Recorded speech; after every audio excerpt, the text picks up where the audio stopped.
He is both the finance minister of Portugal and the Eurogroup president. He is Mario Centeno. Thank you so much, Thank Minister. you. Portugal is a great country and it's a very safe place. For business. Exactly.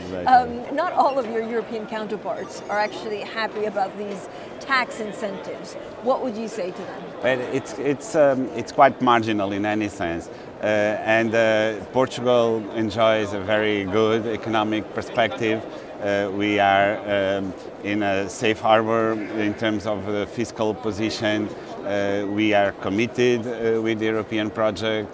So we are a very faithful member of the group, and we work together with all those countries to clear this subject. But on the tax incentives and the tax cuts in certain parts, or the tax incentives offered to pensioners, what kind of impact does it have on real estate?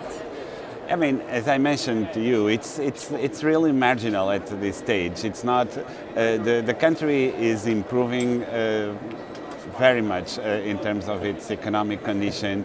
We have been committed with an adjustment program that really is paying off in terms of the results. The country is now in an inclusive growth trajectory. It's very important to count on everybody. Minister, where is the appropriate value for the euro? We follow every day each country, each story. You straddle not only your responsibilities for Portugal, but really for the rest of Europe as well. In your head, do you have a right value for the euro?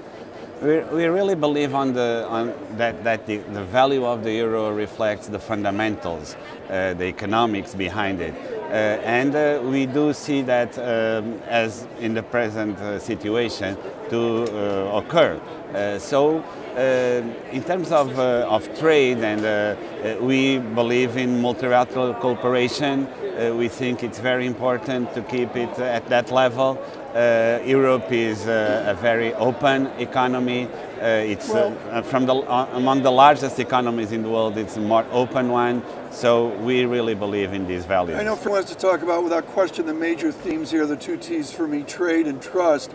But your Vito Gaspars of Portugal has provided real leadership to all of the world with his fiscal reports here at the IMF. How do you perceive the new $1 trillion deficits of America? The report is essentially scathing to the United States, isn't it? Well, it's an issue in the United States.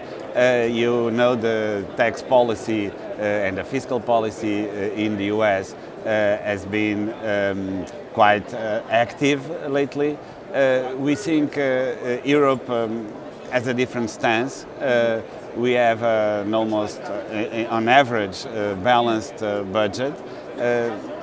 Most countries in Europe have also very strong fiscal positions. We are quite coordinated at the European Union level. That's very important for us.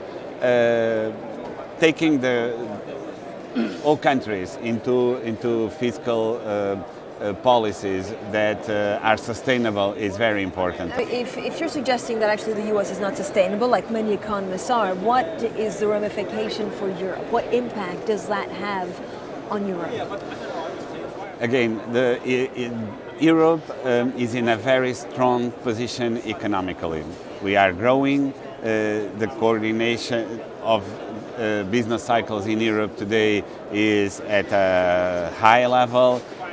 We need to make our own job at home, reform the euro area, having our competitiveness increase. This is our focus. We need to do that in coordination with other countries in a multilateral setting. This is true for trade, this is also true for fiscal policy, but we are quite confident on our trajectory. Minister, do you think that the Eurogroup or Europe as a whole can actually get exemption from tariffs imposed by the US forever? This is a matter of concern, I must say. And that's why the European Commission is in close contact with the US administration to make sure that the temporary exemption is indeed permanent.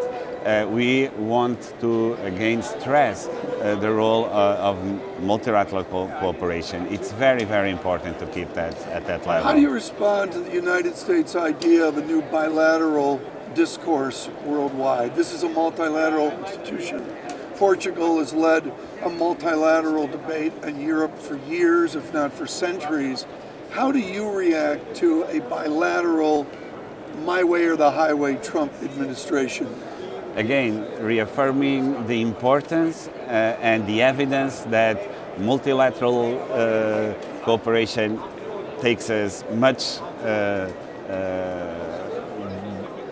further in better in the future and in economic terms than simply bilateralism. But what do you worry about the European economy growth? I mean, is it 90% trade or is it also high euro?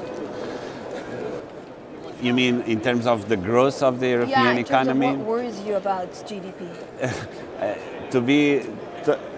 My focus now as president of the Eurogroup is to improve the institutional capacity of the euro.